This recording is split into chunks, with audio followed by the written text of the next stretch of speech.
Hi friends, welcome to Naveen stories. 2006ರಲ್ಲಿ release ಆದ the breed ಎಂಬ ಥ್ರಿಲ್ಲರ್ ಮೂವಿಯನ್ನ ಈ ದಿನ ಎಕ್ಸ್ಪ್ಲೇನ್ ಮಾಡ್ತಾ ಇದ್ದೀನಿ.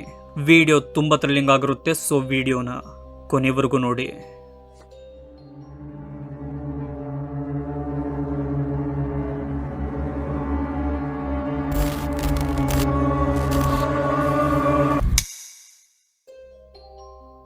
ಮೂವಿಯ ಮೊದಲ ಸೀನ್ನಲ್ಲಿ ಕಪಲ್ಸ್ ಅನ್ನು ನೋಡ್ತೀವಿ. ಅವರು ತಮ್ಮ ಬೋಟ್ನಲ್ಲಿ ಹೋಗುವಾಗ ಒಂದು ಐಲ್ಯಾಂಡ್ ಕಾಣುತ್ತೆ. ಅದನ್ನು ನೋಡಲೇಬೇಕೆಂದು ಅಲ್ಲಿಗೆ ಹೋಗ್ತಾರೆ. ಹೀಗೆ ಆ ಐಲ್ಯಾಂಡ್ಗೆ ಬಂದಾಗ ಆತ ಬೋಟನ್ನು ಅಲ್ಲಿಯೇ ಕಟ್ತಾನೆ. ಅವನ ಹೆಂಡತಿ ಕಾಡಿನ ಒಳಗೆ ನಡೆದಾಡಲು ಹೋಗ್ತಾಳೆ. ನಡೆಯುತ್ತಾ ಆಕೆ ಕಾಡಿನ ಮಧ್ಯದಲ್ಲಿ ವೈರ್ನಿಂದ ಸುತ್ತುವರೆದ ಒಂದು ಕಾಂಪೌಂಡ್ ಅನ್ನು ತಲುಪ್ತಾಳೆ. ಆ ಸ್ಥಳದಲ್ಲಿ ಯಾರು ಓಡಾಡುತ್ತಿದ್ದಾರೆ ಎಂದು ಅವಳಿಗೆ ಅನ್ನಿಸುತ್ತೆ. ಸುತ್ತಲೂ ನೋಡ್ತಾಳೆ, ಆದರೆ ಯಾರು ಕೂಡ ಕಾಣೋದಿಲ್ಲ. ಆಗ ಅವಳು ಭಯಪಟ್ಟು ಒಂದು ಮರದ ಹಿಂದೆ ಮರೆಯಾಗ್ತಾಳೆ. ಆದರೆ ಯಾರು ಅವಳನ್ನ ಅಲ್ಲಿಂದ ಎಳೆದುಕೊಂಡು ಹೋಗ್ತಾರೆ. ಆಗ ಆಕೆ ತುಂಬ ಜೋರಾಗಿ ಕಿರುಚಾಡ್ತಾಳೆ. ಇತ್ತ ತೀರದಲ್ಲಿ ನಿಂತಿದ್ದ ಅವಳ ಗಂಡನಿಗೆ ತನ್ನ ಹೆಂಡತಿಯ ಕಿರುಚಾಟ ಕೇಳುತ್ತೆ. ಆಗ ಸೀನ್ ಚೇಂಜ್ ಆಗುತ್ತೆ. ಈ ಸೀನ್ನಲ್ಲಿ ಒಂದು ಪ್ರೈವೇಟ್ ಪ್ಲೇನ್ನಲ್ಲಿ ಅದೇ ಐಲ್ಯಾಂಡ್ಗೆ ಬರುತ್ತಿರುವ ಜಾನ್ ಮತ್ತು ಮ್ಯಾಟ್ ಎಂಬ ಇಬ್ಬರು ಬ್ರದರ್ಸ್ ಅನ್ನು ನೋಡ್ತೀವಿ. ಜಾನ್ ಮತ್ತು ಮ್ಯಾಟ್ ತಮ್ಮ ಸ್ನೇಹಿತರೊಂದಿಗೆ ಎಂಜಾಯ್ ಮಾಡಲು ಈ ದ್ವೀಪಕ್ಕೆ ಬಂದಿರ್ತಾರೆ. ಈ ಬ್ರದರ್ಸ್ ತಮ್ಮ ಬಾಲ್ಯವನ್ನು ಈ ದ್ವೀಪದಲ್ಲಿಯೇ ಕಳೆದಿರ್ತಾರೆ. ಅವರ ಮಾವನ ಮನೆ ಈ ದ್ವೀಪದಲ್ಲೇ ಇರುತ್ತೆ. ಆತ ಸ್ವಲ್ಪ ದಿನದ ಹಿಂದೆಯೇ ಸತ್ತಿರ್ತಾನೆ. ಈಗ ಈ ದ್ವೀಪದಲ್ಲಿ ಯಾರು ಕೂಡ ವಾಸಿಸುತ್ತಿಲ್ಲ. ಇಡೀ ದ್ವೀಪ ನಿರ್ಜನವಾಗಿದೆ. ಅವರೆಲ್ಲರೂ ನೀರಿನ ಮೂಲಕ ದ್ವೀಪದಲ್ಲಿ ಇಳಿದು ತಮ್ಮ ಮನೆಯೊಳಗೆ ಹೋಗುತ್ತಿದ್ದಾಗ ಮನೆಯ ಹೊರಗೆ ಒಂದು ನಾಯಿ ಮರಿ ಕಾಣುತ್ತೆ. ಸಾರಾ ಆ ನಾಯಿಯನ್ನು ತನ್ನೊಂದಿಗೇನೆ ಇಟ್ಟುಕೊಳ್ತಾಳೆ. ಅವರ ಸ್ನೇಹಿತ ನೋವಾ ಕೂಡ ಅವರೊಂದಿಗಿರ್ತಾನೆ. ನೋವಾ ತನಗೆ ನಾಯಿಗಳಿಗಿಂತ ಬೆಕ್ಕುಗಳು ಹೆಚ್ಚು ಇಷ್ಟ ಎಂದು ಹೇಳ್ತಾನೆ. ನೋವಾ ಮಾತುಗಳನ್ನು ಕೇಳಿದ ಆ ನಾಯಿ ನೋವಾನನ್ನು ತುಂಬಾ ಕೋಪದಿಂದ ನೋಡುತ್ತೆ. ಅದು ನೋವಾನ ಮಾತುಗಳನ್ನ ಅರ್ಥ ಮಾಡಿಕೊಂಡಿದೆ ಎನ್ನುವ ರೀತಿ ನಮಗೆ ಅನ್ನಿಸುತ್ತೆ. ಈ ಸಮಯದಲ್ಲಿ ಆ ನಾಯಿ ಮರಿ ಆ ಮನೆಯಿಂದಲೇ ಓಡಿ ಹೋಗುತ್ತೆ. ಸಾರಾಗೆ ಆ ನಾಯಿಯೊಂದಿಗೆ ಬಹಳಷ್ಟು ಖುಷಿ ಇರುತ್ತೆ. ಹಾಗಾಗಿ ಅವಳು ತುಂಬಾ ಬೇಜಾರಾಗ್ತಾಳೆ. ಆ ನಾಯಿಯನ್ನ ಹುಡುಕಲು ಜಾನ್ ಜೊತೆ ಹೊರಗೋಗ್ತಾಳೆ. ಅವರು ಹೊರಗೆ ಒಂದು ಜಾಗದಲ್ಲಿ ಆ ನಾಯಿ ಮರಿಯನ್ನ ಕಂಡುಕೊಳ್ತಾರೆ. ಆದರೆ ಅದರ ಜೊತೆಗೆ ಒಂದು ದೊಡ್ಡ ನಾಯಿ ಇರುತ್ತೆ. ಅದು ಸಾರಾ ಮೇಲೆ ದಾಳಿ ಮಾಡುತ್ತೆ. ಅವಳ ಕಾಲನ್ನು ಕಚ್ಚಿ ಅಲ್ಲಿಂದ ಓಡಿ ಹೋಗುತ್ತೆ. ಸಾರಾಳ ಗಾಯವನ್ನ ನೋಡಿದ ನಿಕ್ಕಿ ನಾವು ಇಲ್ಲಿಂದ ಹೊರಡೋಣ ಎಂದು ಹೇಳ್ತಾಳೆ. ಆದರೆ ಜಾನ್ ಈ ಜಾಗದಿಂದ ಹೋಗಲು ಇಷ್ಟಪಡಲ್ಲ. ನಿಕ್ಕಿ ಅವನನ್ನ ಒಪ್ಪಿಸಲು ಪ್ರಯತ್ನಿಸ್ತಾಳೆ. ಆಗ ಜಾನ್, ನಾಯಿ ಕಚ್ಚೋದು ಅಷ್ಟೊಂದು ದೊಡ್ಡ ವಿಷಯವಲ್ಲ. ನಾವು ಸಾರಾಗೆ ಸರಿಯಾದ ಮೆಡಿಸಿನ್ಸ್ ನೀಡಿದರೆ ಅವಳು ಸಂಪೂರ್ಣವಾಗಿ ರೇಬಿಸ್ನಿಂದ ಚೇತರಿಸಿಕೊಳ್ತಾಳೆ. ಸ್ವಲ್ಪ ದಿನ ಇಲ್ಲಿದ್ದು ನಂತರ ಹೊರಡೋಣ ಎಂದು ಹೇಳ್ತಾನೆ. ನಾಯಿಯಿಂದ ಕಚ್ಚಿಸಿಕೊಂಡಿದ್ದ ಸಾರಾ ಕೂಡ ಜಾನ್ನ ಮಾತಿಗೆ ಒಪ್ಪಿಕೊಳ್ತಾಳೆ. ನಂತರ ಮ್ಯಾಟ್ ನಿಕ್ಕಿಗೆ ಹೇಳ್ತಾನೆ, ಚಿಕ್ಕ ವಯಸ್ಸಿನಲ್ಲಿ ಇಲ್ಲಿ ಡಾಗ್ ಟ್ರೈನಿಂಗ್ ಕಾಂಪೌಂಡ್ ಇತ್ತು. ಜಾನ್ ಮತ್ತು ನಾನು ಇಲ್ಲಿ ನಾಯಿ ಮರಿಗಳೊಂದಿಗೆ ಆಟವಾಡುತ್ತಿದ್ದು. ಆದರೆ ಒಂದು ದಿನ ಆ ನಾಯಿಗಳಲ್ಲಿ ಒಂದಕ್ಕೆ ವಿಚಿತ್ರವಾದ ಇನ್ಫೆಕ್ಷನ್ ಬಂದಿದ್ದರಿಂದ ಎಲ್ಲ ನಾಯಿಗಳನ್ನು ಕೊಲ್ಲಬೇಕಾಯಿತು ಎಂದು ನಿಕ್ಕಿಗೆ ಹೇಳ್ತಾನೆ. ಮರುದಿನ ಬೆಳಿಗ್ಗೆ ಸಾರಾಳ ಬಿಹೇವಿಯರ್ನಲ್ಲಿ ಸ್ವಲ್ಪ ಬದಲಾವಣೆಯಾಗಿರುತ್ತೆ. ಅವಳು ಸರಿಯಾಗಿ ಮಾತನಾಡುತ್ತಿರೋದಿಲ್ಲ. ಊಟವನ್ನು ಕೂಡ ತುಂಬ ವಿಚಿತ್ರವಾಗಿ ಮಾಡುತ್ತಿರುತ್ತಾಳೆ. ಎಷ್ಟೋ ವರ್ಷಗಳಿಂದ ಊಟವನ್ನೇ ಮಾಡದ ರೀತಿಯಲ್ಲಿ ತಿನ್ನುತ್ತಿರುತ್ತಾಳೆ. ಇದಾದ ನಂತರ ಜಾನ್, ಮ್ಯಾಟ್ ಹಾಗೂ ನೋವಾ ಒಟ್ಟಾಗಿ ನಿಕ್ಕಿ ಹಾಗೂ ಸಾರಾನನ್ನು ಅಲ್ಲಿಯೇ ಬಿಟ್ಟು ಹಂಟಿಂಗ್ಗೆ ಹೋಗ್ತಾರೆ. ಆದರೆ ಈ ಮೂವರಿಗೆ ಕಾಡಿನಲ್ಲಿ ಯಾವುದೇ ಜಿಂಕೆ ಅಥವಾ ಮೊಲ ಕಾಣೋದೇ ಇಲ್ಲ. ಅದರಿಂದ ನೋವಾ ಅಲ್ಲಿ ಫೋಟೋಗಳನ್ನು ತೆಗೆಯಲು ಆರಂಭಿಸ್ತಾನೆ. ಆಗ ಒಂದು ಭಯಾನಕವಾದ ನಾಯಿ ನೋವಾ ಮುಂದೆ ಬರುತ್ತೆ. ನೋವಾ ನಿಧಾನವಾಗಿ ಹಿಂದೆ ಹೋಗಲು ಪ್ರಯತ್ನಿಸ್ತಾನೆ. ನಂತರ ತನ್ನ ಹಿಂದೆ ಮತ್ತೊಂದು ನಾಯಿ ನಿಂತಿದೆ ಎಂದು ಅವನಿಗೆ ಗೊತ್ತಾಗುತ್ತೆ. ಸ್ವಲ್ಪ ಸಮಯದಲ್ಲೇ ಅವನನ್ನು ಹಲವಾರು ನಾಯಿಗಳು ಸುತ್ತುವರಿಯುತ್ತವೆ. ಅದರಿಂದ ಆತ ಪೂರ್ತಿಯಾಗಿ ಹೆದರಿ ಹೋಗ್ತಾನೆ. ಆಗ ನೋವಾ ತುಂಬಾ ಪ್ರಯತ್ನಪಟ್ಟು ಹೇಗೋ ತನ್ನ ಪ್ರಾಣವನ್ನ ರಕ್ಷಿಸಿಕೊಂಡು ಜಾನ್ ಬಳಿ ಬರ್ತಾನೆ. ನೋವಾ ಇಬ್ಬರಿಗೂ ಹೇಳ್ತಾನೆ, ಈ ದ್ವೀಪದಲ್ಲಿ ಕೇವಲ ನಾಯಿಗಳೇ ಇವೆ ಎಂದು, ಮತ್ತು ಈ ಜಾಗ ನಮಗೆ ಸೇಫ್ ಅಲ್ಲ ಎಂದಾಗ ಆ ಮೂವರ ಎದುರಿಗೆ ರಕ್ತದಿಂದ ತುಂಬಿದ್ದ ಒಬ್ಬ ವ್ಯಕ್ತಿ ಕಾಣ್ತಾನೆ. ಸ್ನೇಹಿತರೆ, ಈತನನ್ನೇ ನಾವು ಮೊದಲ ಸೀನ್ನಲ್ಲಿ ನೋಡಿದ್ದು. ನಾಯಿಗಳು ಈ ವ್ಯಕ್ತಿಯ ಸ್ಥಿತಿಯನ್ನು ಬಹಳ ಕೆಟ್ಟದಾಗಿ ಮಾಡಿರುತ್ತವೆ. ಈ ನಾಯಿಗಳು ಎಷ್ಟು ಅಪಾಯಕಾರಿ ಎಂದು ಅವನು ಆ ಮೂವರಿಗೆ ಹೇಳುತ್ತಿರುವಾಗಲೇ ನಾಯಿಗಳು ಬಂದು ಆ ಮನುಷ್ಯನ ಮೇಲೆ ದಾಳಿ ಮಾಡುತ್ತವೆ. ಅದು ದಾಳಿ ಮಾಡಿ ಅವನನ್ನು ಕೊಲ್ಲುತ್ತವೆ. ಸ್ನೇಹಿತರೆ, ಮೂವಿಯ ಮೊದಲ ಸೀನ್ನಲ್ಲಿ ನೋಡಿದ ಆ ಮಹಿಳೆಗೂ ಇದೇ ಸ್ಥಿತಿ ಬಂದಿರುತ್ತೆ ಎಂದು ನಮಗೆ ಗೊತ್ತಾಗುತ್ತೆ. ಇದೆಲ್ಲವನ್ನ ನೋಡಿದ ಆ ಮೂವರು ಅಲ್ಲಿಂದ ವೇಗವಾಗಿ ಓಡಿ ತಮ್ಮ ಮನೆಗೆ ಬರ್ತಾರೆ. ಸಾರಾ ಮತ್ತು ನಿಕ್ಕಿ ಸ್ವಿಮ್ಮಿಂಗ್ ಮಾಡಿ ಮನೆಗೆ ಹೋಗುತ್ತಿರುತ್ತಾರೆ. ಅವರ ಹಿಂದೆ ಇದ್ದ ಬೆಟ್ಟದ ಮೇಲೆ ಅನೇಕ ನಾಯಿಗಳು ಅವರ ಕಡೆಗೆ ಬರುತ್ತಿರುತ್ತವೆ. ಇಬ್ಬರಿಗೂ ಆ ನಾಯಿಗಳ ಬಗ್ಗೆ ಗೊತ್ತಿರೋದಿಲ್ಲ. ಆಗ ಆ ಮೂವರು ಅಲ್ಲಿಗೆ ಬಂದು ಬೇಗನೆ ಮನೆಯ ಒಳಗೆ ಹೋಗಿ ಎಂದು ಹೇಳ್ತಾರೆ. ಹೇಗೋ ಎಲ್ಲರೂ ಮನೆಯ ಒಳಗೆ ಓಡ್ತಾರೆ. ಆದರೆ ಒಂದು ನಾಯಿ ನಿಕ್ಕಿಯ ಕಾಲನ್ನ ಹಿಡಿದುಕೊಳ್ಳುತ್ತೆ. ನಿಕ್ಕಿಯನ್ನ ರಕ್ಷಿಸಲು ಜಾನ್ ನಾಯಿಯ ಮೇಲೆ ಬಾಣವನ್ನ ಬಿಡ್ತಾನೆ. ಆದರೆ ಆ ಬಾಣ ನಾಯಿಗೆ ಹೊಡೆಯುವ ಬದಲು ನಿಕ್ಕಿಯ ಕಾಲಿಗೆ ನಾಟಿಕೊಳ್ಳುತ್ತೆ. ಬಾಣವನ್ನ ನೋಡಿದ ನಾಯಿ ಭಯದಿಂದ ಓಡೋಗುತ್ತೆ. ಆಗ ಎಲ್ಲರೂ ಒಳಗೋಗಿ ಮೊದಲು ನಿಕ್ಕಿಯ ಕಾಲಿನಿಂದ ಆ ಬಾಣವನ್ನ ತೆಗೆದಾಕ್ತಾರೆ. ನಂತರ ಈ ಮನೆಯನ್ನ ಬಿಡಲು ನಿರ್ಧಾರ ಮಾಡ್ತಾರೆ. ಹೀಗಿರುವಾಗ ಒಂದು ನಾಯಿ ಮನೆಯ ಕಿಟಕಿಯನ್ನ ಮುರಿದು ನೋವಾ ಮೇಲೆ ದಾಳಿ ಮಾಡುತ್ತೆ. ಜಾನ್ ಮತ್ತು ಮ್ಯಾಟ್ ಒಟ್ಟಾಗಿ ಕಷ್ಟಪಟ್ಟು ಆ ನಾಯಿಯನ್ನ ಕೊಲ್ತಾರೆ. ನಂತರ ಎಲ್ಲರೂ ತಮ್ಮ ವಸ್ತುಗಳನ್ನ ಪ್ಯಾಕ್ ಮಾಡಿಕೊಂಡು ಮನೆಯನ್ನ ಬಿಡಲು ಹೋಗುತ್ತಿದ್ದಾಗ ಎಲ್ಲ ನಾಯಿಗಳು ಮನೆಯ ಸುತ್ತಲೂ ನಿಂತಿವೆ ಎಂದು ಅವರಿಗೆ ಗೊತ್ತಾಗುತ್ತೆ. ಅವರು ತಂದಿದ್ದ ಪ್ಲೇನ್ ನೀರಿನಲ್ಲಿ ತೇಲುತ್ತಾ ಹೋಗುತ್ತಿರೋದನ್ನ ಅವರು ಗಮನಿಸ್ತಾರೆ. ನಾಯಿಗಳು ಆ ಪ್ಲೇನ್ಗೆ ಕಟ್ಟಿದ್ದ ರೋಪನ್ನು ಬಾಯಿಯಿಂದ ಕತ್ತರಿಸಿವೆ ಎಂದು ಅವರಿಗೆಲ್ಲ ಗೊತ್ತಾಗಿ ಶಾಕ್ ಆಗುತ್ತೆ. ಆ ಪ್ಲೇನ್ ಅನ್ನು ಬಿಟ್ಟು ಇಲ್ಲಿಂದ ತಮ್ಮ ಪ್ರಾಣವನ್ನ ರಕ್ಷಿಸಿಕೊಳ್ಳಲು ಅವರಿಗೆ ಬೇರೆ ದಾರಿ ಇರೋದಿಲ್ಲ. ಆದ್ದರಿಂದ ಎಲ್ಲರೂ ಧೈರ್ಯ ಮಾಡಿ ಹೊರಬರ್ತಾರೆ. ಆ ಪ್ಲೇನ್ ಅನ್ನು ಹಿಂದೆ ತರಲು ಜಾನ್ ನೀರಿಗೆ ಹಾರ್ತಾನೆ. ಪ್ಲೇನ್ ಬಳಿ ಹೋಗುವಾಗ ಎರಡು ನಾಯಿಗಳು ಪ್ಲೇನ್ನ ಮೇಲೆ ಕುಳಿತಿರೋದು ಅವನಿಗೆ ಕಾಣುತ್ತೆ.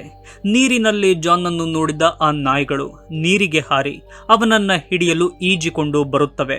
ಆಗ ಜಾನ್ ತುಂಬಾ ಬೇಗನೆ ಈಜುತ್ತಾ ದಡಕ್ಕೆ ಬರ್ತಾನೆ. ಎಲ್ಲ ಕಡೆಗಳಿಂದ ನಾಯಿಗಳು ಅವರ ಬಳಿಗೆ ಬರಲು ಶುರು ಮಾಡುತ್ತವೆ. ಆಗ ಅವರು ಕೂಡಲೇ ಮನೆಯ ಒಳಗೆ ಓಡೋಗಿ ಬಾಗಿಲನ್ನ ಲಾಕ್ ಮಾಡಿಕೊಳ್ತಾರೆ. ಪ್ಲೇನ್ ಕೈ ತಪ್ಪಿ ಹೋಗಿರೋದ್ರಿಂದ ಈಗ ಅವರು ಗ್ಯಾರೇಜ್ಗೆ ಹೋಗಿ ಅಲ್ಲಿ ನಿಲ್ಲಿಸಿದ್ದ ಕಾರಿನ ಸಹಾಯದಿಂದ ತಪ್ಪಿಸಿಕೊಳ್ಳಲು ಯೋಚನೆ ಮಾಡ್ತಾರೆ. ಮೊದಲು ಮ್ಯಾಟ್ ಗ್ಯಾರೇಜ್ಗೆ ಹೋಗಲು ಸಿದ್ಧನಾಗ್ತಾನೆ. ಆದರೆ ರೋಪ್ನ ಮೂಲಕ ಹೋಗಬೇಕು ಎಂದು ತಿಳಿದು ಹಿಂದೆ ಸರಿತಾನೆ. ಈ ಕೆಲಸ ಮಾಡಲು ನಿಕ್ಕಿ ಮುಂದೆ ಬರ್ತಾಳೆ. ನಿಕ್ಕಿ ರೋಪ್ನ ಮೂಲಕ ಅರ್ಧ ದೂರ ತಲುಪ್ತಾಳೆ. ಆದರೆ ದಾರಿಯ ಮಧ್ಯದಲ್ಲಿ ಸಿಕ್ಕಿ ಹಾಕಿಕೊಳ್ತಾಳೆ. ನಿಕ್ಕಿ ಹೀಗೆ ಗಾಳಿಯಲ್ಲಿ ತೂಗಾಡುತ್ತಿರೋದನ್ನ ನೋಡಿ ಎಲ್ಲ ನಾಯಿಗಳು ಅಲ್ಲಿಗೆ ಬರಲು ಶುರು ಮಾಡುತ್ತವೆ.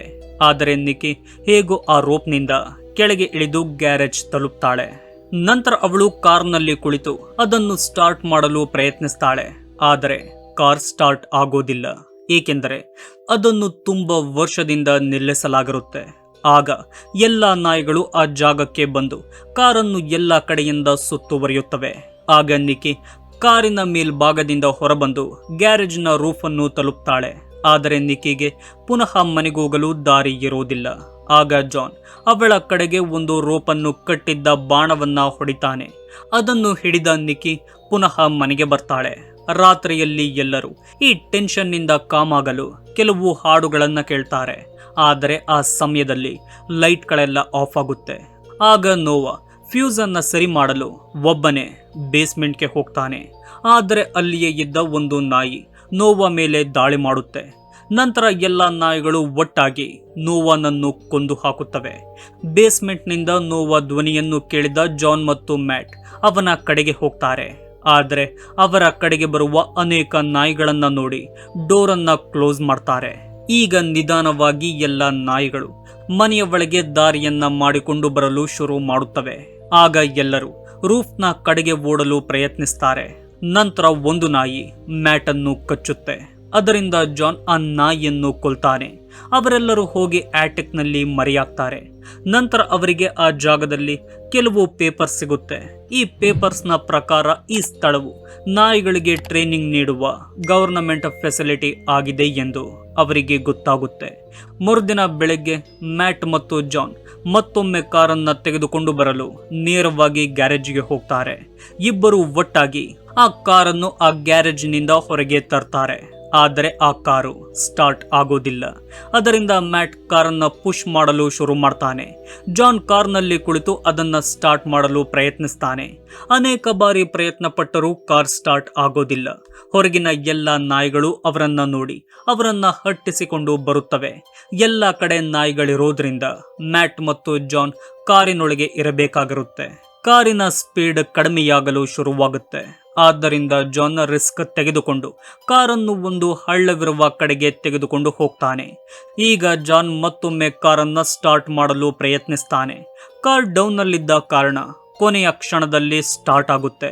ಆಗ ಜಾನ್ ಕಾರನ್ನ ರಿವರ್ಸ್ ತಗೋತಾನೆ. ಅವರ ಹಿಂದೆ ಇದ್ದ ಎಲ್ಲ ನಾಯಿಗಳು ಜೋರಾದ ಶಬ್ದದಿಂದ ಅಲ್ಲಿಂದ ಓಡಿ ಹೋಗುತ್ತವೆ. ಇದಾದ ನಂತರ ಇಬ್ಬರು ಕಾರಿನೊಂದಿಗೆ ಮನೆಗೆ ಬಂದು ನಿಕಿ ಮತ್ತು ಸಾರಾನನ್ನ ಕರೆದುಕೊಳ್ತಾರೆ. ಆಗ ನಿಕಿ ಹೇಳ್ತಾಳೆ ಸಾರಾ ಕೆಳಗೆ ಬರಲು ಬಯಸುತ್ತಿಲ್ಲ ಎಂದು. ಆದ್ದರಿಂದ ಜಾನ್ ಸಾರಾನನ್ನ ಕರೆದುಕೊಂಡು ಬರಲು ಮೇಲೋಗ್ತಾನೆ. ಈ ಸಮಯದಲ್ಲಿ ಒಂದು ನಾಯಿ ಸಾರಾ ಮೇಲೆ ದಾಳಿ ಮಾಡಲು ಹೋಗುತ್ತಿರೋದನ್ನ ಅವನು ನೋಡ್ತಾನೆ. ಆದ್ದರಿಂದ ಜಾನ್ ನಾಯಿಯ ಮುಂದೆ ಬರ್ತಾನೆ. ನಾಯಿಯ ದಾಳಿಯಿಂದ ಜಾನ್ ಕಿಟಕಿಯಿಂದ ಹೊರಗೆ ಬೀಳ್ತಾನೆ. ಆದರೆ ಜಾನ್ನ ಪ್ರಾಣಕ್ಕೆ ಏನೂ ಆಗುವುದಿಲ್ಲ. ಆಗ ಅದೇ ನಾಯಿ ಸಾರಾ ಮೇಲೆ ದಾಳಿ ಮಾಡಿದಾಗ ಆ ನಾಯಿಯನ್ನು ಹಿಡಿದು ಸಾರಾ ನೇರವಾಗಿ ಒಂದು ಮುರಿದ ಮರದ ಕೋಲಿನ ಮೇಲೆ ಬೀಳ್ತಾಳೆ. ಇದರಿಂದಾಗಿ ಆ ಕೋಲು ಸಾರಾ ಮತ್ತು ನಾಯಿ ಇಬ್ಬರಿಗೂ ತುಂಬ ಬಲವಾಗಿ ಚುಚ್ಚಿಕೊಳ್ಳುತ್ತೆ. ಅಲ್ಲಿಯೇ ಸಾರಾ ಸತ್ತೋಗ್ತಾಳೆ. ಇತ್ತ ಆ ಮೂವರು ಒಟ್ಟಾಗಿ ಆ ಕಾರ್ನ ಮೂಲಕ ಆ ಕಾಂಪೌಂಡ್ ಅನ್ನ ತಲುಪ್ತಾರೆ. ಒಳಗೆ ಹೋದ ಅವರಿಗೆ ಗೊತ್ತಾಗುತ್ತೆ ನಾಯಿಗಳಿಗೆ ಇಲ್ಲಿ ಟ್ರೈನಿಂಗ್ ನೀಡುತ್ತಿಲ್ಲ, ಬದಲಿಗೆ ಅವುಗಳನ್ನು ಹೆಚ್ಚು ಸ್ಮಾರ್ಟ್ ಅಂದರೆ ಬುದ್ಧಿವಂತಗೊಳಿಸಲು ಹಲವಾರು ವಿಚಿತ್ರ ರೀತಿಯಲ್ಲಿ ಎಕ್ಸ್ಪೆರಿಮೆಂಟ್ ಮಾಡಲಾಗುತ್ತಿತ್ತು ಎಂದು. ಇದೇ ಕಾರಣದಿಂದ ನಾಯಿಗಳು ಎಲ್ಲರ ಮೇಲೆ ಒಟ್ಟಾಗಿ ತುಂಬ ಬುದ್ಧಿವಂತಿಕೆಯಿಂದ ದಾಳಿ ಮಾಡುತ್ತಿರೋದು. ನಂತರ ಜಾನ್ ರೇಡಿಯೋ ಮೂಲಕ ಸಹಾಯ ಕೇಳಬಹುದು ಎಂದು ಗಮನಿಸ್ತಾನೆ. ಆದರೆ ಟವರ್ನಲ್ಲಿರುವ ವೈರ್ ಕಿತ್ತು ಹೋಗಿರೋದು ಅವನಿಗೆ ಕಾಣುತ್ತೆ. ಆಗ ಜಾನ್ ಆ ವೈರ್ ಅನ್ನು ಸರಿ ಮಾಡಲು ಆ ಟವರ್ ಅನ್ನ ಏರ್ತಾನೆ. ಹೋಗುವಾಗ ಜಾನ್ಗೆ ಮೊದಲ ಸೀನ್ನಲ್ಲಿ ಇಲ್ಲಿಗೆ ಬಂದಿದ್ದ ಕಪಲ್ಸ್ನ ಬೋಟ್ ಕಾಣುತ್ತೆ. ನಂತರ ಜಾನ್ ವೈರ್ ಅನ್ನು ಫಿಕ್ಸ್ ಮಾಡಿ ನಂತರ ಅದರಲ್ಲಿ ಮಾತನಾಡಲು ಪ್ರಯತ್ನ ಪಡ್ತಾರೆ. ಹೀಗೆ ಮಾಡಿದ ಕೂಡಲೇ ಶಾರ್ಟ್ ಸರ್ಕ್ಯೂಟ್ ಆಗುತ್ತೆ. ಮೇಲಿದ್ದ ಜಾನ್ ನೇರವಾಗಿ ಕೆಳಗೆ ಬೀಳ್ತಾನೆ. ಆಗ ಬಂದ ಎಲ್ಲ ನಾಯಿಗಳು ಜಾನ್ನ ಮೇಲೆ ದಾಳಿ ಮಾಡುತ್ತವೆ. ಆಗ ಜಾನ್ನ ಜೀವವನ್ನ ರಕ್ಷಿಸಲು ಮ್ಯಾಟ್ ಅಲ್ಲಿಗೆ ಬರ್ತಾನೆ. ಅವನು ಎಲ್ಲ ನಾಯಿಗಳನ್ನು ಒಂದೊಂದಾಗಿ ಕೊಲ್ತಾನೆ. ಇನ್ನೊಂದು ಕಡೆ ಶಾರ್ಟ್ ಸರ್ಕ್ಯೂಟ್ ಆದ ಕಾರಣ ಆ ಜಾಗದಲ್ಲಿ ಬೆಂಕಿ ಹತ್ತಿಕೊಳ್ಳುತ್ತೆ. ಇದನ್ನು ನೋಡಿದ ನಿಕಿ ಹೊರಗೆ ಓಡಲು ಪ್ರಯತ್ನಿಸ್ತಾಳೆ. ಆದರೆ ಹೊರಗೆ ಹೋಗುವ ದಾರಿಯಲ್ಲಿ ನಾಯಿಗಳು ಈಗಾಗಲೇ ನಿಂತಿರುತ್ತವೆ. ಆಗ ನಿಕಿಗೆ ತುಂಬಾ ಭಯವಾಗುತ್ತೆ. ಹಾಗೆ ಒಂದು ಪ್ಲಾನ್ ಮಾಡ್ತಾಳೆ. ಈ ಬೆಂಕಿಯಿಂದಲೇ ಈ ನಾಯಿಗಳನ್ನು ಕೊಲ್ಲಬೇಕು ಎಂದು ಒಂದು ಜಾಗದಲ್ಲಿದ್ದ ಗ್ಯಾಸ್ ಅನ್ನು ಲೀಕ್ ಮಾಡಿ ಡೋರನ್ನು ಓಪನ್ ಮಾಡ್ತಾಳೆ. ಅವಳ ಮೇಲೆ ದಾಳಿ ಮಾಡಲು ನಾಯಿಗಳು ಆ ರೂಮ್ನ ಒಳಗೆ ಹೋದ ಕೂಡಲೇ ನಿಕಿ ಡೋರನ್ನ ಲಾಕ್ ಮಾಡಿಕೊಂಡು ಹೊರಗೆ ಬರ್ತಾಳೆ. ಹೀಗೆ ಹೋದ ಸ್ವಲ್ಪ ಸಮಯದಲ್ಲೇ ದೊಡ್ಡ ಬ್ಲಾಸ್ಟ್ ಆಗುತ್ತೆ. ಒಳಗೆ ಹೋಗಿದ್ದ ಎಲ್ಲ ನಾಯಿಗಳು ಸತ್ತು ಹೋಗುತ್ತವೆ. ಜಾನ್ ಮತ್ತು ಮ್ಯಾಟ್ ಈ ಬ್ಲಾಸ್ಟ್ನಿಂದ ನಿಕಿ ಕೂಡ ಸತ್ತಿದ್ದಾಳೆ ಎಂದು ತುಂಬಾ ಬೇಜಾರಾಗ್ತಾರೆ. ಹೀಗಿರುವಾಗ ಎಲ್ಲ ನಾಯಿಗಳು ಒಟ್ಟಾಗಿ ಬರುತ್ತವೆ. ಈ ಬಾರಿ ಇಬ್ಬರಿಗೂ ತಪ್ಪಿಸಿಕೊಳ್ಳಲು ಯಾವುದೇ ಮಾರ್ಗ ಇರೋದಿಲ್ಲ.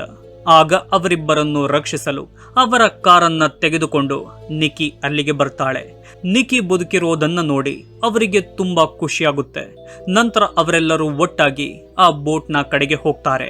ಆಗಲೂ ಆ ನಾಯಿಗಳು ಅವರನ್ನ ಚೇಸ್ ಮಾಡುವ ಕಾರಣ ನಿಕಿ ಕಾರಿನ ಬ್ರೇಕ್ ಅನ್ನ ಅಪ್ಲೈ ಮಾಡದೆ ಕಾರನ್ನು ನೀರಿಗೆ ಜಂಪ್ ಆಗುವಂತೆ ಮಾಡ್ತಾಳೆ.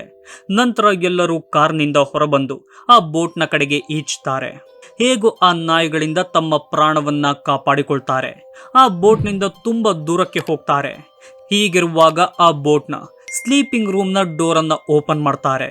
ಮಾಡಿದ ಕೂಡಲೇ ಅದರ ಒಳಗಿದ್ದ ಒಂದು ನಾಯಿ ಹೊರಬಂದು ಅವರ ಮೇಲೆ ದಾಳಿ ಮಾಡುತ್ತೆ. ಅಲ್ಲಿಗೆ ದಿ ಬ್ರೀಡ್ ಮೂವಿಯನ್ನು ಎಂಡ್ ಮಾಡಲಾಗಿದೆ. ಸ್ನೇಹಿತರೆ, ಈ ನನ್ನ ಎಕ್ಸ್ಪ್ಲೇನ್ ನಿಮಗೆ ಇಷ್ಟವಾಗಿದೆ ಎಂದುಕೊಳ್ತೀನಿ. ಇಷ್ಟವಾಗಿದ್ದರೆ ಈ ವಿಡಿಯೋಗೆ ಲೈಕ್, ಶೇರ್, ಕಮೆಂಟ್ ಮಾಡಿ. ಇದೇ ರೀತಿಯ ವಿಡಿಯೋಗಳಿಗಾಗಿ ನಮ್ಮ ಚಾನಲನ್ನು ಸಬ್ಸ್ಕ್ರೈಬ್ ಮಾಡಿಕೊಳ್ಳಿ. ವಿಡಿಯೋ ನೋಡಿದ್ದಕ್ಕೆ ಧನ್ಯವಾದಗಳು.